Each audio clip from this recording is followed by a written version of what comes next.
Yo, salute from Sir Early, NC 252 region.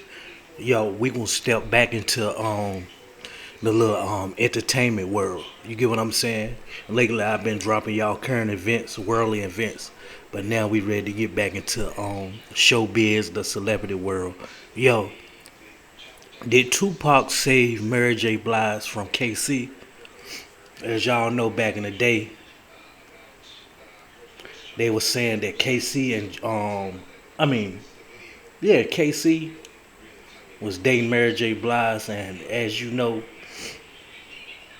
through the public talk and shit like that, it was a abusive relationship. You know, dealing with drugs and shit like that. So the past year or so, I know y'all been hearing about the little track list that Tupac had, meaning that the females in the industry and showbiz that Tupac was secretly in relationships with, and this that shit slowly coming out to the spotlight. You get what I'm saying? So Tupac got a little track record, so I know y'all know about certain names like Quincy Jones' daughter, Lisa Left Eye Lopez, Jada Pickett. You get what I'm saying? But it's some other names out there that y'all really didn't even know about. You get what I'm saying? But yeah, man. From interviews with Death Row, labor mates and shit like that of Tupac and shit. Yo, some said he smashed damn Faith Evans for real. They can remember somebody showing up at Tupac hotel room with just all black on. You get what I'm saying? Like a black coat covering up their whole entire. Then she enters the room. Guess who it is? It's Faith Evans. But y'all listen at this. This is Reggie Wright Jr. As y'all know, he was with the law enforcement in California and stuff like that. But later on, Suge Knight hired him and other off-duty police and sheriffs and shit of L.A. County. You get what I'm saying? To help detail Death Row. So Reggie Wright Jr. was once head of Death Row Security, and during the time of Suge Knight's first incarceration, Reggie Wright Jr. was the one that kind of like handled the logistics and business while Suge Knight was in prison. This is the first time Suge Knight was in prison. So y'all listen up at this, man. Did Tupac saved Mary J. Blige from K-C? From Jodeci.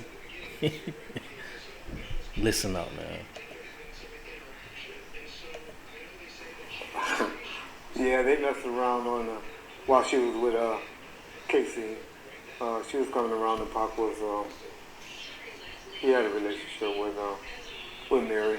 Matter of fact, I went with Pac to K-C, and we was this big popular nice hotel called the Peninsula Hotel in Beverly Hills, and they got into it at the Peninsula. And so me and Pac went. She called him. We went to go pick her up.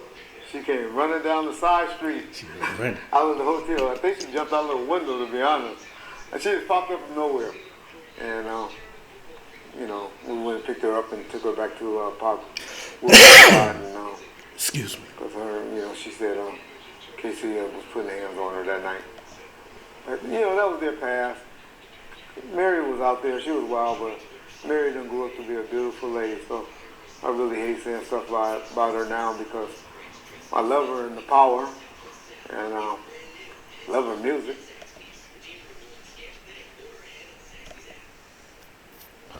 So y'all heard it. Y'all heard a little incident where Reggie Wright Jr. told of Tupac actually coming to save Mary J. Blige from K-C, from Jodeci.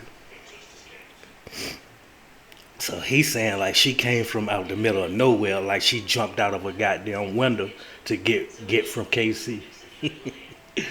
It ain't even funny though, but you get what I'm saying? Like it's the way people tell stories, and then I envision that shit and picture that shit.